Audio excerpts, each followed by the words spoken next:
প্রিয় ভাই বোন এবং শুভাকাঙ্ক্ষীগণ, আমার সালাম এবং শুভেচ্ছা নেবেন। দেশব্যাপী এক অস্থির সময় আপনাদের মুখোমুখি হয়েছি আমি তানজিম আহমেদ সৈয়দ তাজ।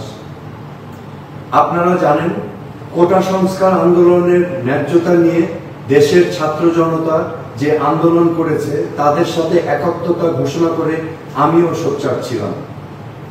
ছাত্র জনতার উপর যাতে আর গুলি না চলে এই আহ্বান আমারও ছিল। অন্যায় আর অন্যায্যতার বিপরীতে ছাত্র জনতার বিজয় অর্জিত হয়েছে। এই আন্দোলনে ছাত্রছাত্রী সহ আমরা অনেক নিরীহ প্রাণ হারিয়েছি।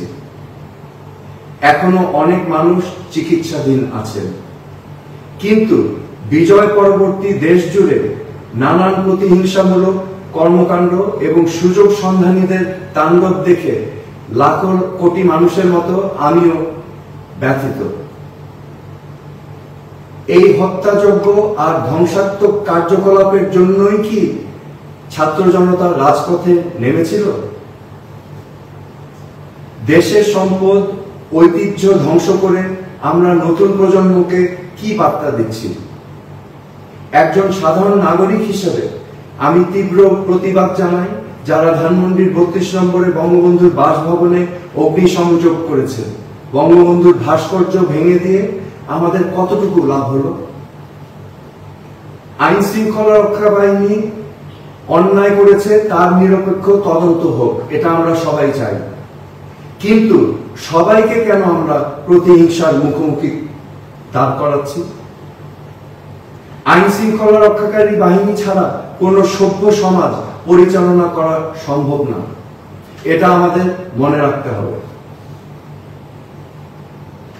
আসছে অন্তর্বর্তীকালীন সরকারের কাছে আমার আকুল আবেদন, দেশের বর্তমান ধ্বংসাত্মক পরিস্থিতি থেকে সাধারণ মানুষের জানমাল রক্ষা করতে হবে। গেল কদিন দেশের নানা প্রান্তে ভিন্ন ধর্মের মানুষদের মন্দির গির্জায় আক্রমণ হয়েছে, অনেকের বাড়িঘর জ্বালিয়ে দেওয়া হয়েছে, অনেক মানুষ নিহত আর আহত হয়েছে। এর মধ্যে আওয়ামী লীগ সহ অনেক রাজনৈতিক প্রতিপক্ষ রয়েছে, তাদেরও ঘরবাড়ি জ্বালিয়ে দেওয়া হয়েছে। সেই সাথে অনেক নিরীহ কর্মী প্রতিহিংসার শিকার হয়েছে। চারদিকে এক থমথম অবস্থার মধ্যে কি করে আমরা বসবাস করব? সরকার প্রশাসন সহ আওয়ামী লীগের যেসব নেতাকর্মী দুর্নীতি, হত্যা, গুমের সাথে জড়িত, তাদের আইনের আওতায় আনতে হবে। কিন্তু তার পাশাপাশি একজন নিরীহ কর্মীরও এই দেশে বাঁচার অধিকার আছে, এটা আমাদের মনে রাখতে হবে। যে সংস্কারের জন্য আন্দোলন হয়েছিল তার দিকে নজর দিতে হবে। আমাদের মত ভিন্নতা থাকবে, ভিন্ন মতকে কথা বলার সুযোগ দিতে হবে। আন্দোলনকারী ছাত্র জনতার মতো আমারও দাবি যে দেশে ভোটাধিকার প্রতিষ্ঠিত হোক, সাম্য আর ন্যায্যতার ভিত্তিতে সুশাসন প্রতিষ্ঠা করতে হবে। সুশাসন প্রতিষ্ঠা করতে হলে আইনের শাসন নিশ্চিত করতে হবে। বিচার ব্যবস্থা, জনপ্রশাসন এবং পুলিশ বাহিনীকে রাজনীতির প্রভাব মুক্ত রাখতে হবে। পুলিশ বাহিনী সহ সকল আইন শৃঙ্খলা রক্ষাকারী বাহিনীকে জনগণ বান্ধব পেশাদার বাহিনী হিসাবে প্রতিষ্ঠা করতে হবে। মেধাভিত্তিক সমাজ বিনির্মাণে শিক্ষা ব্যবস্থাকে বাস্তব উপযোগী করতে হবে। দেশের সরকারি প্রতিষ্ঠানগুলোকে রাজনৈতিক ব্যবহার থেকে মুক্ত রাখতে হবে। সাম্প্রদায়িক সম্প্রীতি নিশ্চিত করতে হবে। মানুষের কথা বলার অধিকার সহ সকল মৌলিক অধিকারকে গুরুত্ব দিতে হবে। সন্ত্রাস ও দুর্নীতি মুক্ত সমাজ প্রতিষ্ঠায় পদক্ষেপ নিতে হবে। গুম, হত্যার রাজনীতি বন্ধে আন্তরিক হতে হবে।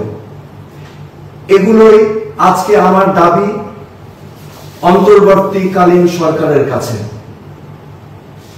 প্রিয় ভাই বোন শুভাকাঙ্ক্ষীগণ, এই অরাজকতা বন্ধে আমাদের সবাইকে এগিয়ে আসতে হবে। এভাবে চলতে থাকলে বাংলাদেশ পথ হারিয়ে ফেলবে। সম্মিলিতভাবে ছাত্র, জনতা, পেশাজীবী এবং সকল স্তরের মানুষকে নিয়ে আমরা যদি এই সংকট মোকাবেলা না করি, তাহলে বাংলাদেশ এক গভীর সমস্যার সম্মুখীন হবে। যে ক্ষতি হয়েছে তা কোনোদিন পূরণ করা সম্ভব নয়, কিন্তু এখনই সকল প্রতিহিংসার অবসান ঘটাতে হবে। আর যেন আমরা ক্ষতিগ্রস্ত না হই। কোটা সংস্কার আন্দোলনে একটি বার্তা স্পষ্ট যে বাংলাদেশের কোন শাসকই ইচ্ছা খুশি মতো দেশ চালাতে পারবে না। দেশে সুশাসন প্রতিষ্ঠিত না হলে আবারও দেশের তারুণ্য গর্জে উঠবে। নতুন বাংলাদেশ দেশে বিনির্মাণে আমরা তারুণ্যের এই দৃপ্ত প্রত্যয় যাতে মনে রাখি।